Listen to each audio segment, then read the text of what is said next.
Every weekday, Monday to Friday, we are here from the hour of 6:30 to spice up your morning, not only with the relevant hot affairs of the morning, but also some light moments, some laughter, some light jokes here, because we know we are starting your morning. Now, this is Good Morning Uganda agenda, where we look at issues of national concern with our guest in studios.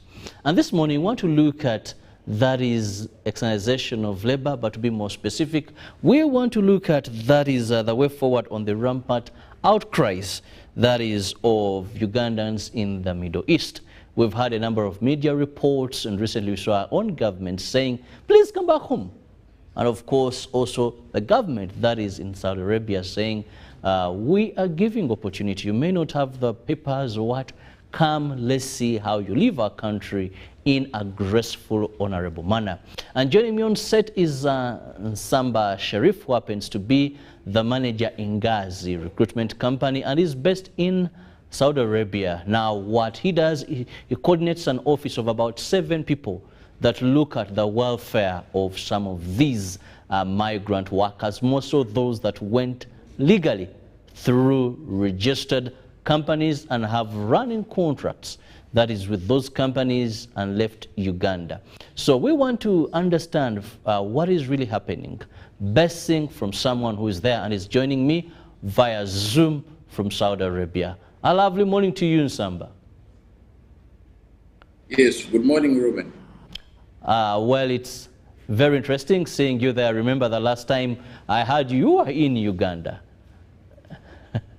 And now, yes, Nsamba, let's begin by really understanding which part of this country are you as we're speaking? Yes, I'm in Riyadh. Okay. Now, recently we saw a number of outcries coming in from that particular part of the world, and more so to be specific, that particular country, which is Saudi, where some seem to be stranded, some seem to be coming home. We saw a number of them at the deportation center, and one of the things they were mentioning is other countries, their people have gone back home. Look at these beds, these were for Kenyans, these were for people from Zimbabwe, but look at us Ugandans. Since you're there, give us a clear picture of what is happening. Yeah, basically what is happening, we have these deportation centers, we have the reception centers. All these centers were put in place to cater for stranded domestic workers and even other workers from different professions.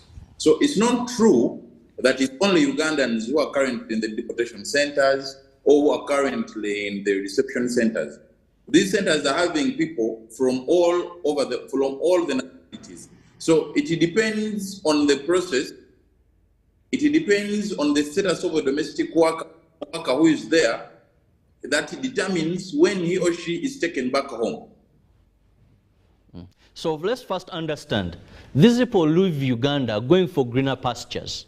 None of them came as a tourist. Yes. Majority of them have hopes they are going to this country to make a living. And when it comes to Saudi Arabia, we are very sure that this is a country where we have bilateral agreements for having domestic workers there. And when I was looking at a number of clips from the deportation center, I noticed actually a number of them could have come in as domestic workers. What are some of the circumstances that could lead these people to be at these deportation centers, yet they didn't come to be there, they came to make money?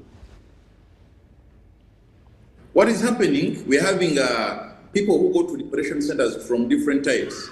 Apart, they are those who live in the sponsor's houses when maybe it's the sponsor who is violating the and now is sending away this person to go outside. So when this person is taken outside, maybe by a sponsor, what happens? The Saudi government put in place a center where stranded workers can be taken. That is one. When the police find and this person is not rightfully there, they pick this person to take them to these reception centers or deportation centers. And in the other way, there are some people who go to these centers when they are contracts or they are legal violators.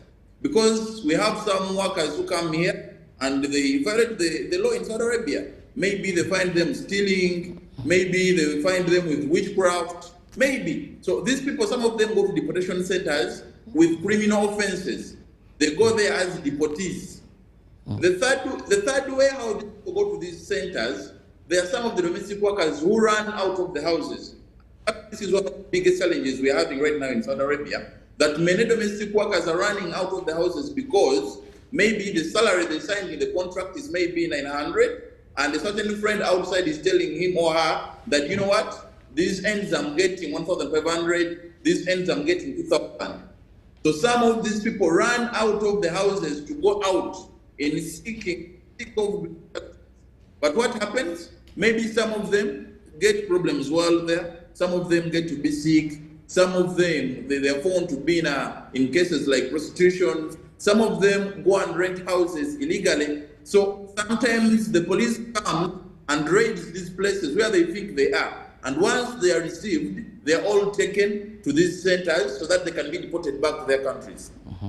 Now also help us understand what is the procedure for leaving these deportation centers to go back to your final destination. Why I said this raises concern, I was closely following some of the clips trending on social media, and one of the things is they were showing that other countries, people who are at these centers have been able to come back home. Recently I saw one of the lady who was arrested, I'll use her common name, that is known. I think she was called Don Asia. She's arrested today, and in a couple of days she's back home. I know you've been following that story. So what procedure is followed in case, you know, to have someone home? Why do we hear some spend a year, some 6 months, then we hear some a week or two?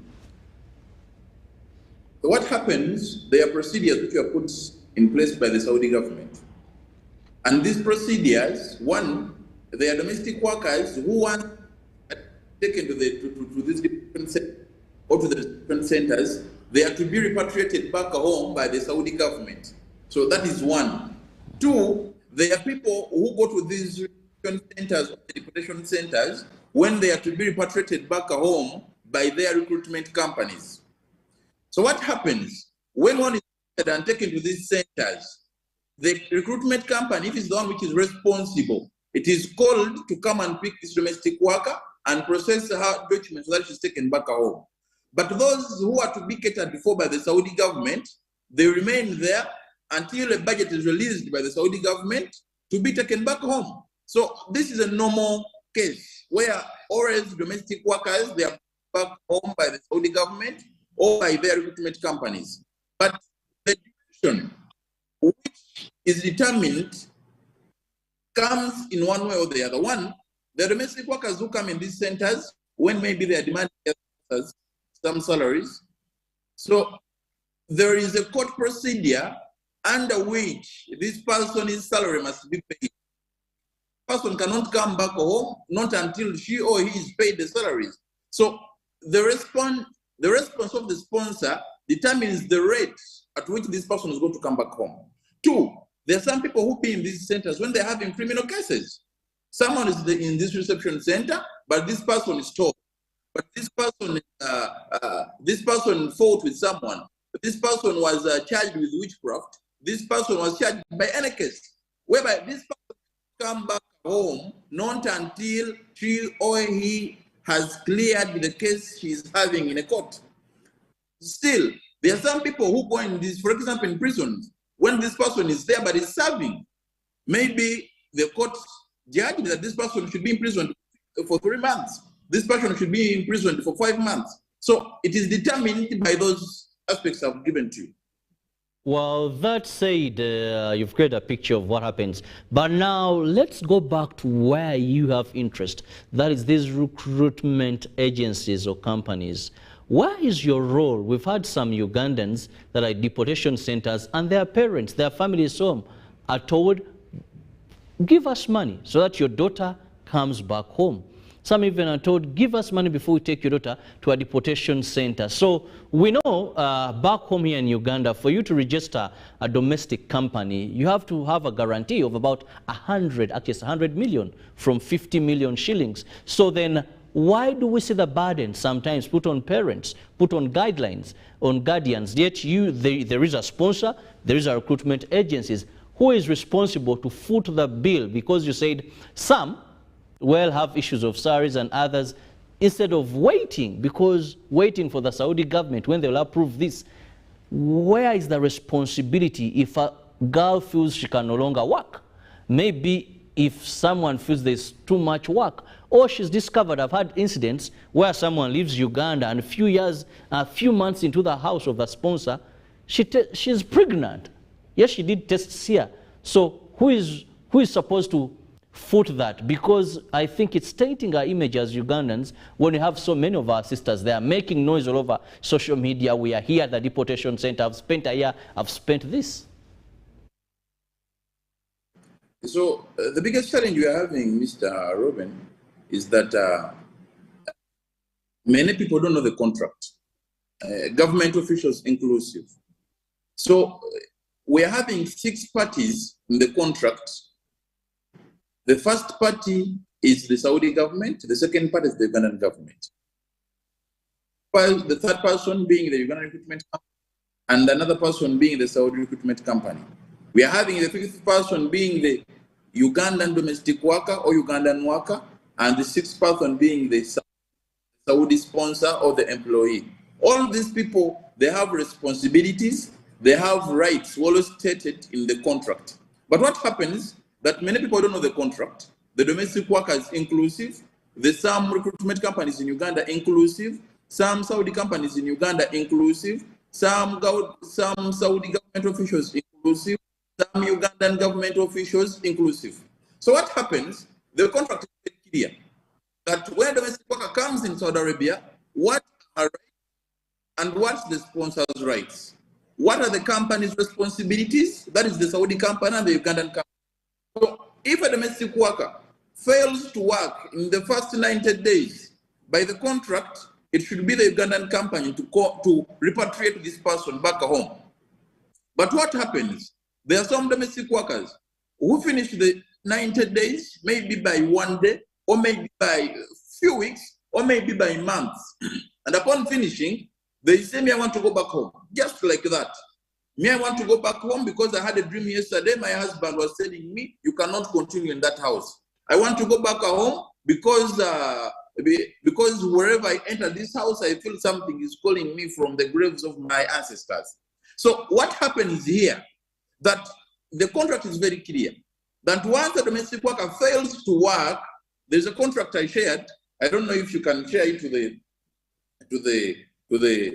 the audience. But what happens? When a domestic worker fails to work, when it's the employer who is responsible for her failure to work, maybe by a violation of a contract, maybe he's not being paid, maybe he's denied medication, maybe he's denied food. Here, the law is very clear. It should be the employer to send this person back home. But what happens? There is still a clear law or a clear article in the contract. When a domestic worker fails to work, when it is the domestic worker in fault, it is very clear that it should be the domestic worker to send herself back home. But what happens here, this is where the problem comes most, that the domestic worker is going to refuse to work after working for maybe 1 year, after working maybe for 1 year and 6 months, with reasons which are only understood by her, but they are not catered for by the contract. And still the government says, no, this person should be brought back home by the recruitment company. So what happens? Many of them refuse to work and they say, me, I don't have money to take myself back home. But it is the person who has failed to work. She hasn't provided any genuine reason for failure to work. Maybe she says, me, wherever I sleep, I hear things moving in my body. Some even use sickness because this is now becoming a normal complaint. But this same person has been taken to hospital 7 times, and all the reports are clear that this person is okay, that this person is fine. But they continuously say, me, I'm sick. So that's why there is a big problem in knowing what exactly should be the way forward.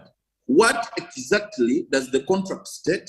What exactly should happen when someone complains? How do we define these complaints? how do we understand that whose right is violated, whose right is not violated? Because once this is not understood by people, we shall continue having these problems. Because, for example, there are very many families I'm seeing now in Uganda whose daughters have come back home when they are dead. May their souls rest in peace. But still, up to now, you find that the family, they are resorting to getting posters to go on the roads to strike. My daughter died, I want my daughter to come back home. But there is a procedure for this person to come back home. And still, in case the company in Uganda is known to responding rightfully, there is a clear procedure on how you can get a right, on how you can get justice to understand what really happened to the person who came back home dead. But what's happening? The recruitment companies, they are not doing enough to sensitize the masses, to make them understand exactly what they should do. The UERA, I'm sorry to say, but they're also not doing enough to make sure that, that the people understand what their rights are and how they can get justice. I'm very sorry to say, but still the Ministry of Labor and all relevant government officials, they are not doing enough to make sure that people understand what really has to happen when maybe someone says I'm sick, when maybe someone dies in Saudi Arabia, because the contract I shared to you still, it is very clear, I think it's article number 23, that someone can die in Saudi Arabia. It is very clear that someone can be sick. It is very clear that someone has to be given food. It's very clear that someone has to be given a mobile phone. But still, the same way it is clear in the contract, it is very possible that this contract can be violated. But people don't know what happens Sharif, once there's a violation. Sharif, this brings me now to zero down to your office in particular. That is, Yes. you're running an office based in Saudi Arabia. And I want to say we've had the Philippines have domestic workers in Saudi Arabia for over maybe 20 years or even 4 decades. We've had Ugandans there, and we also have a few other countries. But of recent, we also saw a bit of tainting measures coming from Kenya. But where is the problem? That these issues seem now, Uganda, if you look at countries that have become complainants over and over, and even seeing the Saudi Arabia government sometimes also feeling so pressed and its image because of Ugandans. Where is the problem? Why aren't we having similar stories happen to the Philippines? I don't want to mention any other country, but are having the people doing the same job like our fellow Ugandans are doing? What are we getting right? You're there. Why do we say that it's our girls who come up and say, come return home with broken ribs, lost body parts, others even so stressed, some come back insane completely. They're received at the airport and parents just break down in tears. Why aren't these cases universal to all countries that have then workers there and they are particular to Uganda? What happens, first of all, countries like Philippines, their government is directly involved in the recruitment, is directly involved in the source of these workers, is directly involved in the vetting companies in Saudi Arabia, is directly involved in the monitoring of these domestic workers in Saudi Arabia. Because the Philippines, they're having what they call the Philippine Labor Office. So here, what is causing this problem in Uganda, and it should be the same problem in Kenya, the governments are not directly involved in the industry. The government left the private sector to manage, to select, to train, to deploy, and to monitor, of which at a certain extent, there should be government to government. Because when you look into, for example, the agreement between the Saudi company and the Ugandan, responsibilities are very clear. That, for example, the responsibility of monitoring should be done by the Saudi company. Meaning, the responsibilities of the Saudi company should be supervised by the Saudi government. But what happens? The Ugandan government wants the responsibility of monitoring to be done by the Ugandan company, which is not wrong, because they should be accountable. But in case there is failure by the Saudi company to provide a service to the Ugandan company or the domestic worker, who should be supervisor. It should be the Saudi company, the Saudi government, which Saudi government should be supervised by the Ugandan government. But the Ugandan government, up to now, they are giving the responsibility of monitoring to the private sector, of which that is the biggest challenge. Once a company here in Saudi Arabia fails to comply because I'm company X in Uganda, my worker is sick, I've told the Saudi company that please take that person to hospital, and the company has failed to do so. What do you expect from a company in Makindye, from a company in Seta, from a company in Tinda to do to a domestic worker who is in Riyadh in a house of a general? And the general has said, I'll not take her to hospital. It should be the Ugandan government now questioning the Saudi government that please, your person so and so has not done so and so, take over. But the government of Uganda has the responsibility to the private sector. This is the biggest problem because our staff at the embassy. Help us understand. Recently, we saw a minister Yes. for Gender, Labor and Social Development, plus a team come to Saudi Arabia. And one of the things they talked about is the long-awaited government attaches that are supposed to be in Saudi Arabia to monitor, like you said, government officials from government of Uganda being there. One thing that I want to know, since 2007, when we came up with some of these bilateral agreements, 2017 again, I remember I think we had Honorable Janet Mukwaya there. One of the issues that was well stipulated was we must have attaches in these countries, government attaches, not you of companies. Now I see companies sending attaches there, whom, like you rightly said, their mandate is very limited actually to solve these problems. Why are you players in this sector that is earning government so much, that you're contributing to government so much, why haven't you put pressure or ensured that you have these attaches there? Because at the end of the day, I want to believe sometime, some point, government of Saudi Arabia may get fed up, rid of Ugandans who portray another image, yet it is a simple thing. Have these attaches. Why are you not forwarding this? Are you just enjoying the comfort that you're making the monies, yet the sons and daughters, most of the daughters of this country are suffering? You know the problem, all of you, everyone will tell you this is the problem, but it is being done and you're still enjoying. And why are you paying kind of a deaf ear to this? We are not playing a deaf ear, but me, I think, as I told you before, many people don't know. The media inclusive, because there are very few televisions which do what you're doing. In case there is an inquiry, call people who maybe understand some on that point and you discuss with them. So up to now, people don't know. We're not doing, it's not a deaf ear, but I think the government up to now has not yet understood.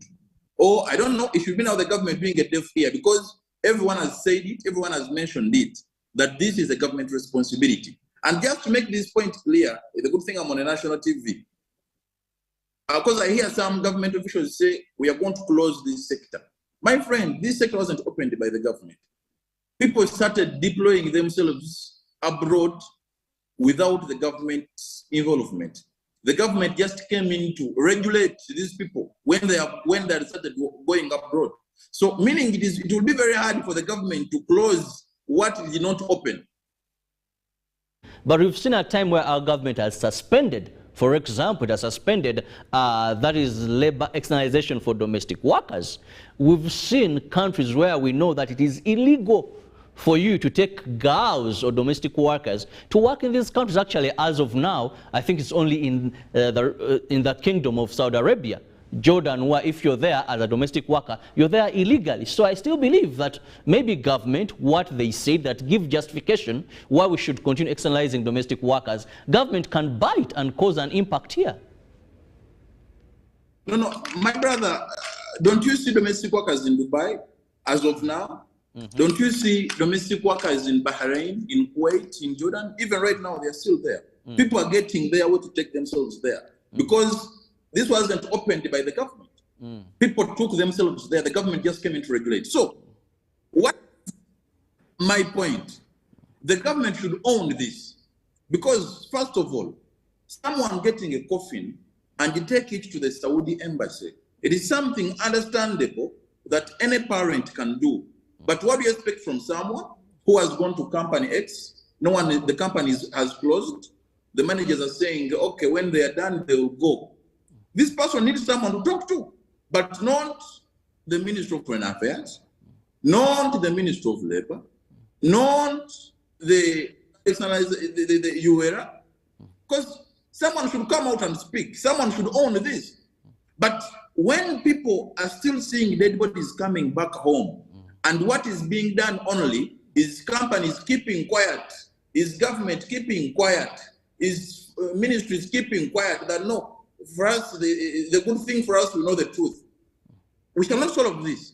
So the government should come out, the government should own this sector, because this sector, for the last year, as far as I'm concerned, this sector brought money more than coffee.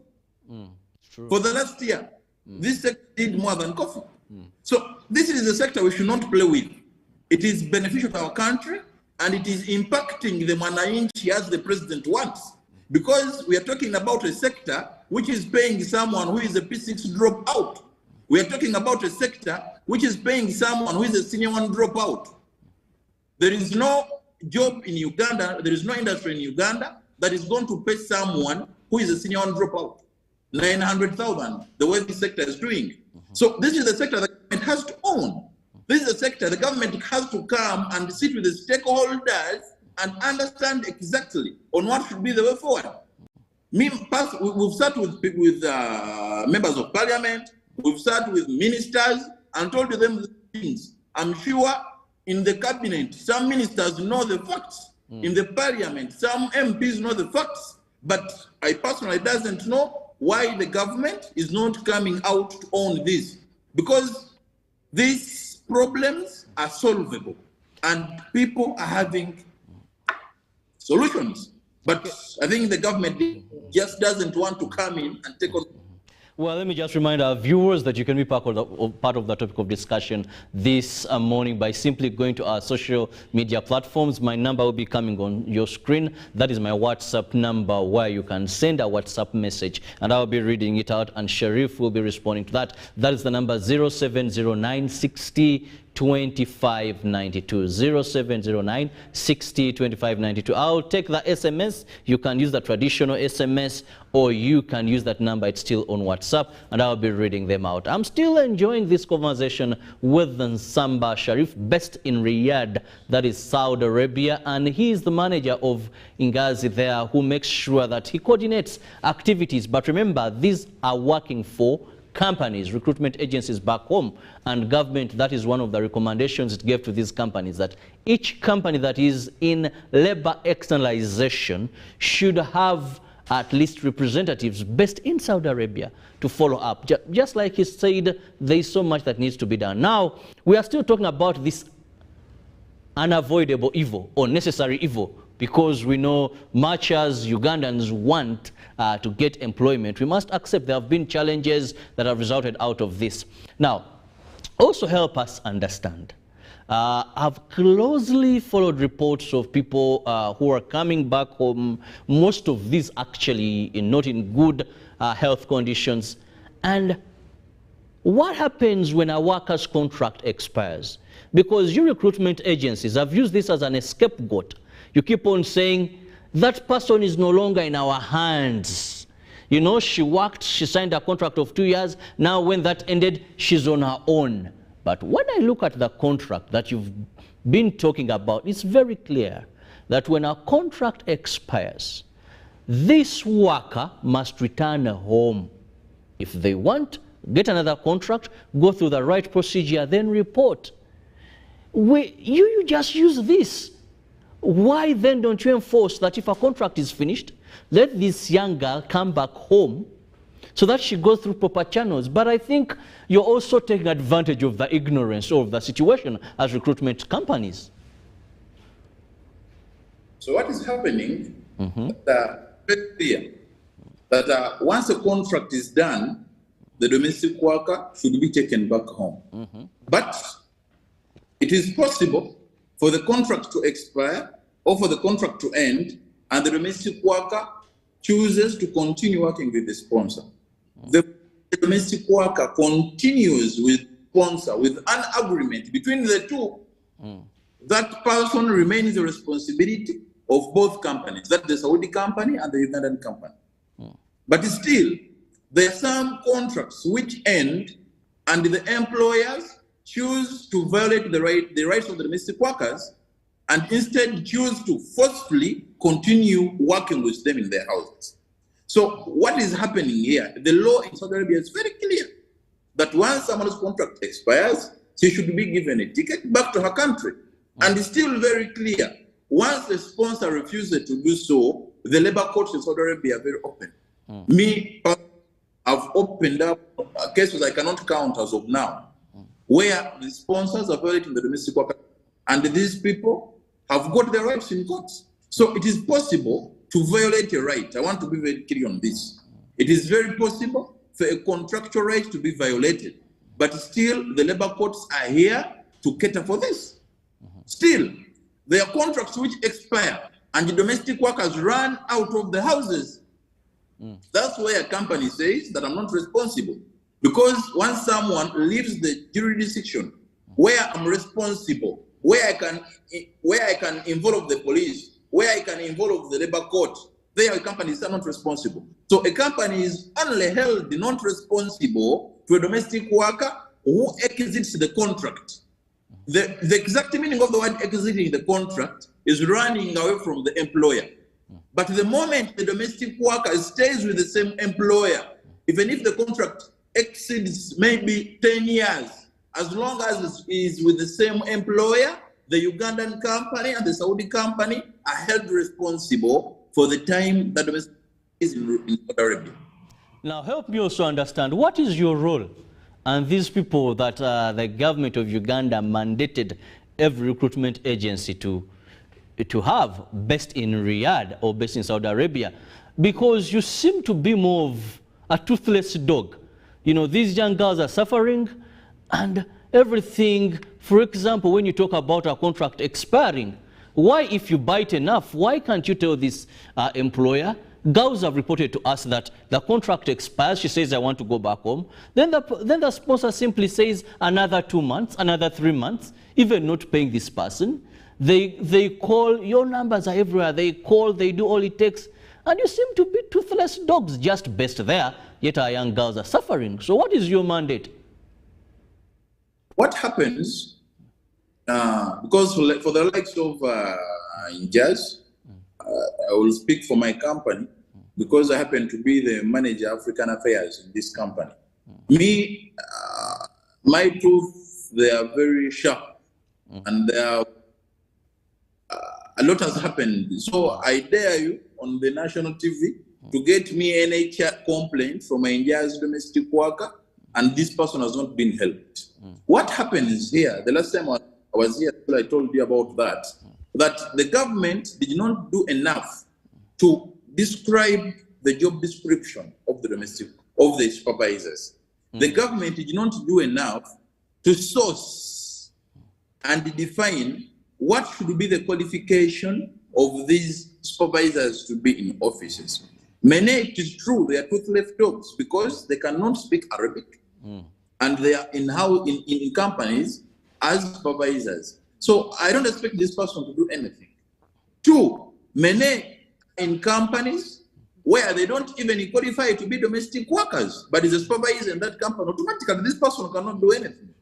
Many are in companies where they are illiterate. They cannot write and they cannot read. Even their English, they're just trying. So automatically, exactly. Don't expect this person to deliver something. So I think still the government needs to come back on these people who they should vet, they should select, they should train the supervisors who are sent to companies. Because like for the likes of Injaz, I'm having a group of something like 8 supervisors. All of these people are well informed, they are well educated, and they know what. But many companies in Saudi Arabia, they are having people who don't even know what their responsibilities are. But it's just because they know that the embassy said, I need to have a translator, I need to have a Ugandan coordinator, let me just use this person's name to get my job order cleared. So I think the government needs to come back still and understand these people we sent as supervisors, what are their responsibilities? Because what is happening here is that these people just don't know where to report. These people just don't know where to go and fight for the girls' rights. But the contract is very clear. The Saudi law is very clear. I want to clearly thank the Saudi government, my brother. The Saudi government is doing whatever it has to do to make sure that the rights of the domestic workers are provided and catered for. Okay. Well, but now let me take it's you like through... some killing your... Allow me to take you through some of the questions that are coming in from our viewers this morning. One, what do you do when your worker's body organs is harvested illegally? When he reports to you. 2, which legal practitioner is responsible for assessing health status of Ugandans before deployment? Dr. Bahati, that is in Kisoro district. I also have one. Good morning, UBC. I'm Godson from Fort Potro. This government of ours is overwhelmed by corrupt leaders. If the government owes its trust, it will be who knows you for anything good abroad. Thanks for the program. I'll read a few from now WhatsApp. Well, good morning.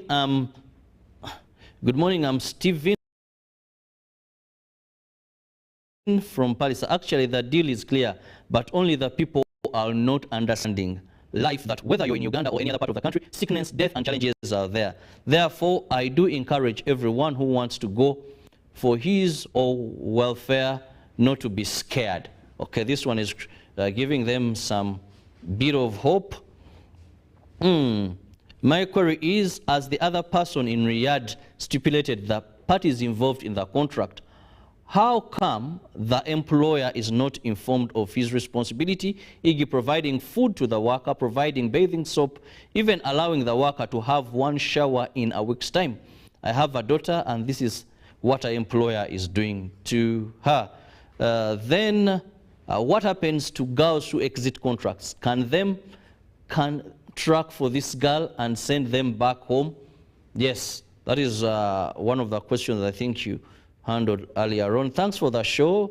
This is Ibrahim Douglas from Motungo. The government of Uganda and Saudi should take responsibility for the workers working abroad to avoid all these concerns. Let's first go with those for now.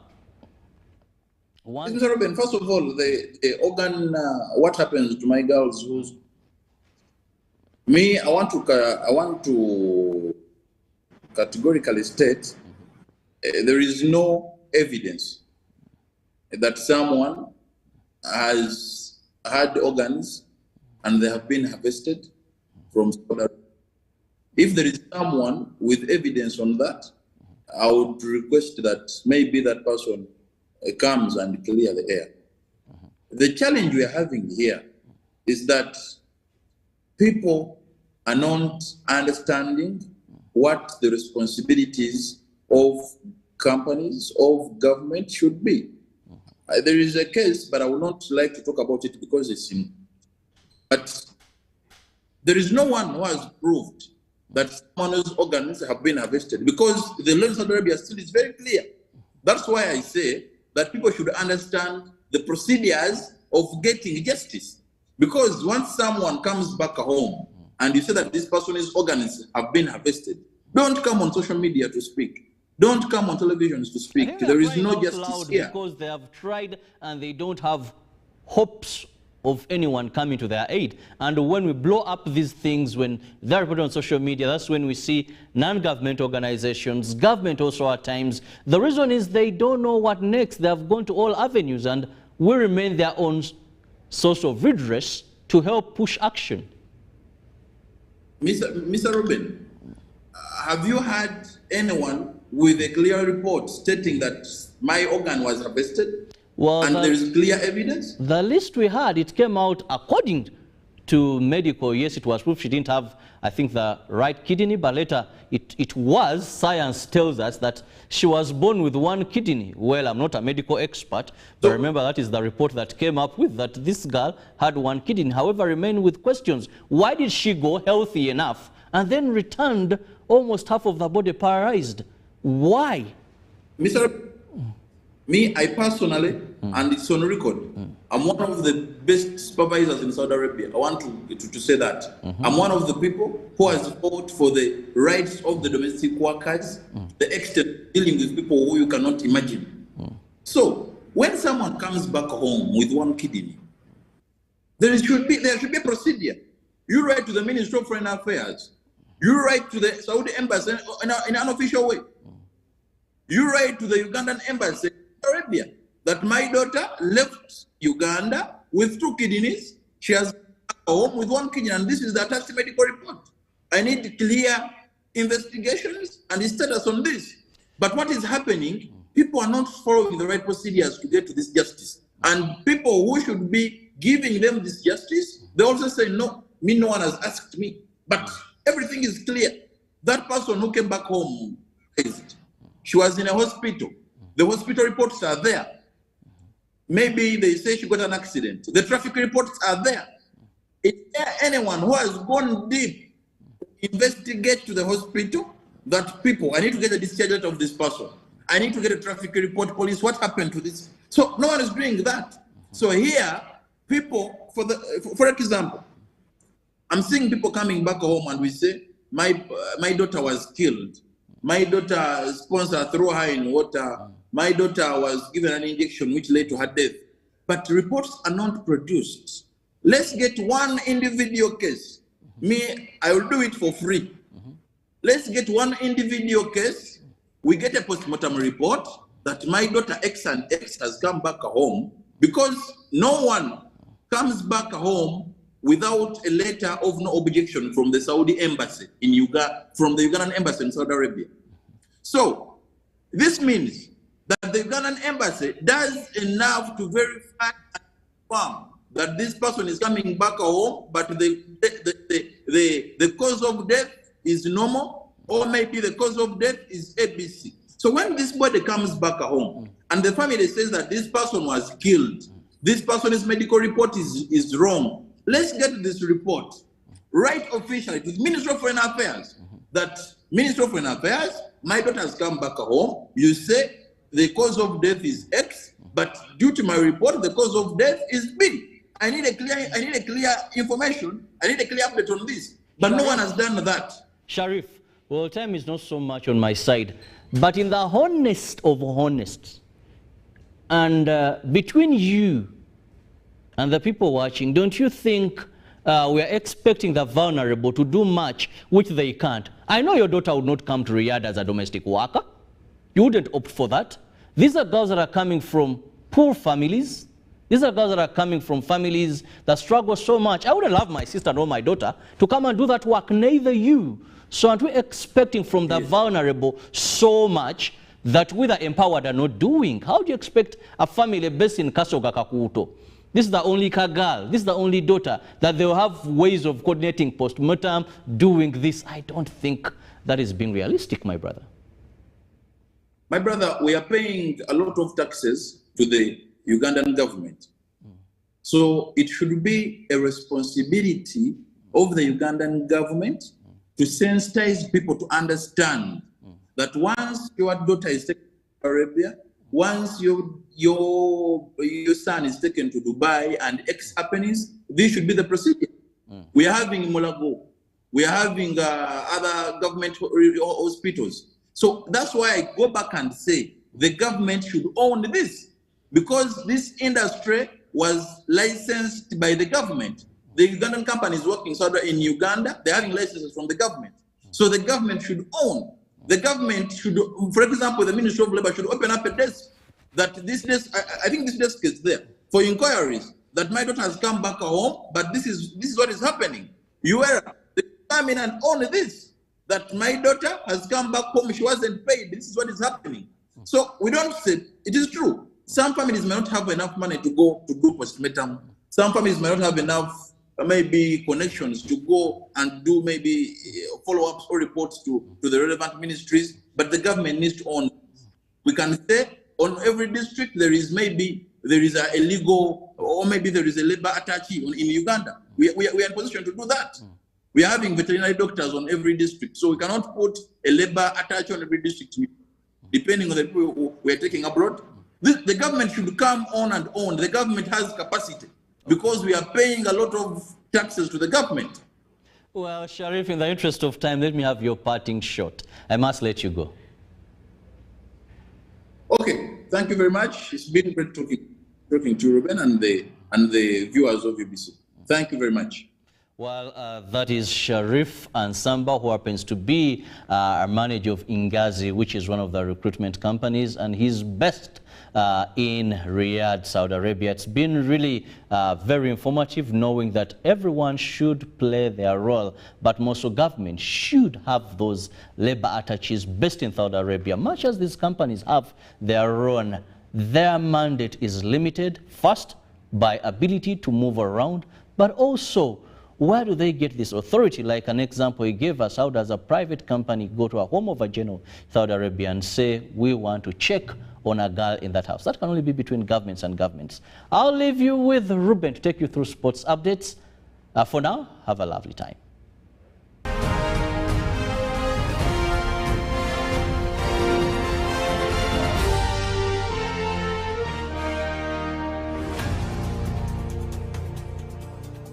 Every waking day is a reminder just how beautiful this, our land, truly is. The kind of beauty that you can only find here, in the lush green all around us and the wondrous sights within. It's in the distinct aroma of our cooking to the taste of food that takes you on a journey, in the sound of homecoming and the sound of Mother Earth. In the magnificence we find on our travels and the exciting moments we experience. Ours is the kind of beauty that comes in all things big and small. All we have to do is awaken our senses and truly enjoy what's uniquely ours. Explore Uganda, the pearl of Africa.